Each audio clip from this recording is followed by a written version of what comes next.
बिस्मिल्लाहिर्रहमानिर्रहीम। अस्सलाम वालेकुम। मैं हूँ फ़ौज़िया वसीम और आप देख रहे हैं मेरा यूट्यूब चैनल अबीहास ट्रेंड्स। तो गाइज़, आज मैं आपके लिए एक बड़ा ही प्यारा सा डिज़ाइन लेके आई हूँ जो कि हमारे लिए बनाना बहुत ही आसान है। और आपकी जो लेफ़्ट ओवर लेस कोई पड़ी हुई है, आप उसमें से फ्लावर्स काट के बड़े आराम से बना सकते हैं। तो आज ये मेरे पास लेस पड़ी हुई थी, तो मैंने सोचा आपको मैं इसके साथ डिज़ाइनिंग करना बताती हूँ कि किस तरह हम ये इस लेस को यूटिलाइज़ करके अपना बहुत अच्छा सा एक डिज़ाइन क्रिएट कर सकते हैं। सिंपल लेस लगाना बहुत आसान है, लेकिन उसको एक उसका डिज़ाइन क्रिएट करना असल काम वही है। तो चलें, आज हम आपसे डिस्कस करेंगे कि हम किस तरह से इस लेस में से अपने फ्लावर्स निकाल के हम उनको किस तरह से अपने डिज़ाइन में शामिल करेंगे। तो 1 गज़ अगर लेस ले लें आप, ये तो फ्लावर्स जो हैं वो बड़े हैं, लेकिन अगर छोटे फ्लावर्स वाली आपके पास लेस है तो 1 गज़ लेस में आप अपनी स्लीव्स और अपना नेक लाइन या अपनी स्लीव्स और दामन बिल्कुल आसानी से तैयार कर सकते हैं। तो ये मैंने एक कार्ड ले लिया है और कार्ड पेपर है, उसके ऊपर मैंने अपने ये फ्लावर्स का जो है वो मैंने पैटर्न बना लिया है। इसका साइज़ क्या है, आपने भी इसी तरह से अपने जो फ्लावर्स हैं उनके साइज़ के मुताबिक आपने ड्राइंग कर लेनी है।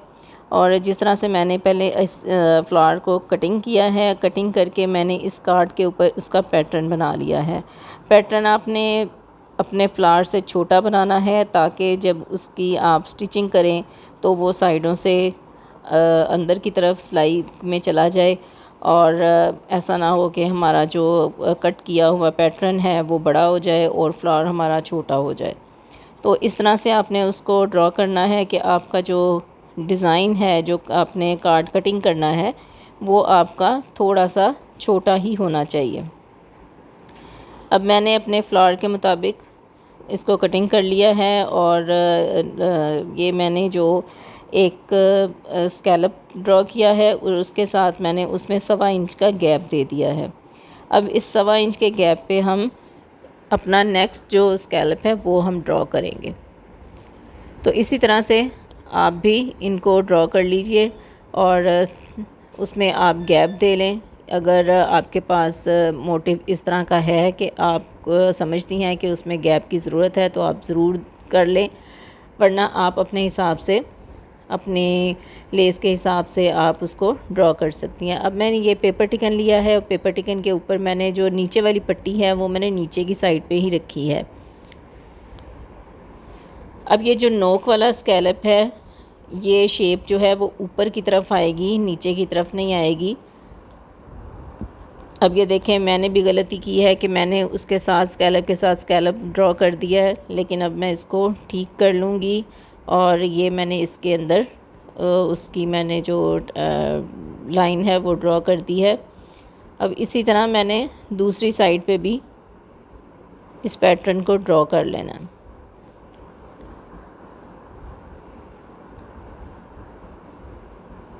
अब इस पेपर टिकन को हम कटिंग कर लेंगे और कटिंग करके इसको अपने जो स्लीव है उस पे हम इसको पेस्ट कर लेंगे। अब मैंने अपनी ये बाजू का जो फैब्रिक है उसके ऊपर मैंने इसको पेस्ट कर लिया है। अब आपने डिज़ाइन लगाते वक्त भी ये ध्यान रखना है कि आपका जो डिज़ाइन है वो सेंटर में आए या साइडों पे आए, उस हिसाब से आपने पेपर टिकन जो है उसको पेस्ट करना है। अब मैंने इसमें से बाकी के फ्लावर्स भी कटिंग कर लिए हैं और ये मैंने बड़े फ्लावर्स भी काट लिए हैं और मैंने छोटे फ्लावर्स भी काट लिए हैं, और इनको मैं बाद में देखूंगी कि मुझे कहाँ कहाँ पे एडजस्ट करने हैं। तो गाइज़, अगर आपने मेरे चैनल को सब्सक्राइब नहीं किया तो प्लीज़ मेरे चैनल को सब्सक्राइब कर लीजिए और बेल आइकन को ज़रूर प्रेस कर दें ताकि मेरी हर आने वाली वीडियो का नोटिफिकेशन आपको मिल जाए। तो ये पट्टी लगा के मैंने इसके नीचे इसको सिलाई करना शुरू कर दिया है। सम टाइम लोग पट्टी के ऊपर लगा के बाजू के ऊपर लगाते हैं, लेकिन मैं बाजू के ऊपर लगा के इसको नीचे पट्टी लगा रही हूँ क्योंकि मुझे इस तरह से ज़्यादा नीटनेस लगती है। अब हमने इसमें से जो एक्स्ट्रा फैब्रिक है वो कट कर लेना है और इसमें छोटे छोटे कट्स लगा लेने हैं ताकि आपके जो जब आप इसको पलटाएं तो उसमें सिलवटें नहीं आएंगी।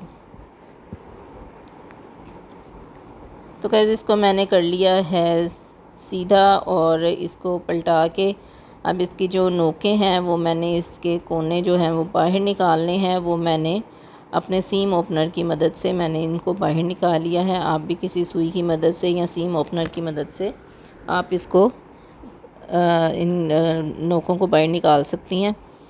तो अब इसके अंदर की तरफ मैंने सिलाई लगा दी है और इस तरह से ये मेरा जो पैटर्न है वो रेडी हो चुका है। अब इसमें हम ऐड करेंगे अपने ये फ्लावर्स। तो देखा आपने कि कितने अच्छे से मेरे फ्लावर्स जो हैं इसमें फ़िट आ गए हैं और वो सिलाई के नीचे भी आ जाएंगे और बाहर भी नहीं निकलेंगे।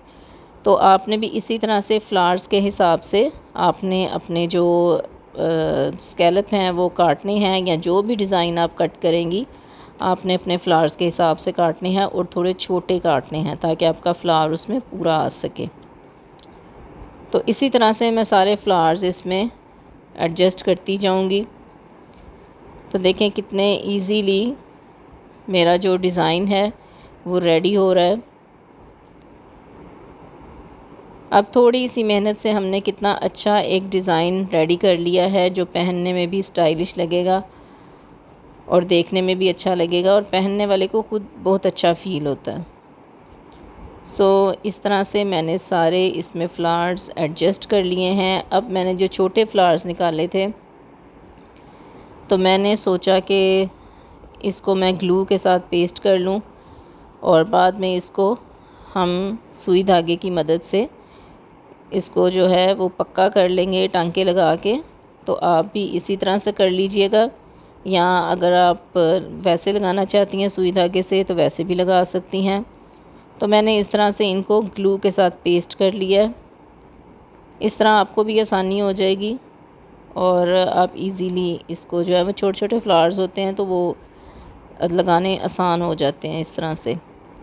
अब इसमें मज़ीद हम इसमें क्या कर सकते हैं, इसमें मज़ीद हम ये कर सकते हैं कि मैंने छोटे छोटे से मेरे पास स्टोन्स पड़े हुए थे तो मैंने सोचा इसमें ज़रा और शाइनिंग आ जाए डिज़ाइन में, तो मैंने ये छोटे छोटे से स्टोन्स भी इसमें इन फ्लावर्स में ऐड कर दिए।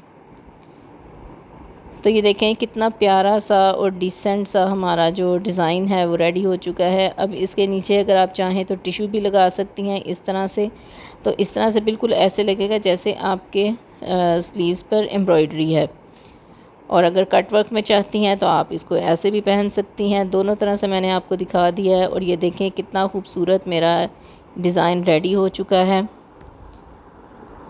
एक गज़ अगर आपके पास लेस हो तो उसमें बड़े इजीली आपकी स्लीव्स और नेक तैयार हो जाता है। और यहाँ स्लीव्स और दामन को तैयार कर लें इस तरह से। तो गाइस कैसी लगी आपको मेरी आज की ये वीडियो? अगर आपको वीडियो पसंद आई हो तो आप इसको लाइक और शेयर ज़रूर किया कर दें। और वीडियो देखने का बहुत शुक्रिया, थैंक यू सो मच। तो अगली वीडियो तक अल्लाह हाफिज़।